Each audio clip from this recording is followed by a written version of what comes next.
Ready ka na bang magsimula sa mutual funds? Good news! Madali lang ito at hindi kailangang milyonaryo ka. Step 1. Pumili ng legit provider. Pwede sa bangko like BDO, BPI, Metrobank at marami pa. Pwede ring online platform like Call Financial, Seedbox, GInvest at marami pa. O humingi ng tulong sa licensed financial advisor kagaya ko. Make sure na registered sila sa SEC para legal at protected ang investment mo. Step number 2.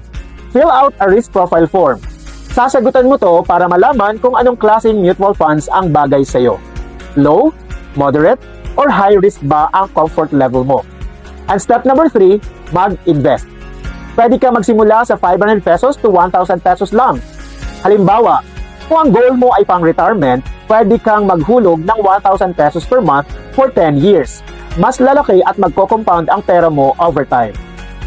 Tuloy-tuloy ang pag-top up mo buwan-buwan, tuloy-tuloy din ang potential growth. Disiplina at consistency ang tunay na susi. Kaya kung iniisip mong sana noon pa ako nagsimula, today is the next best time.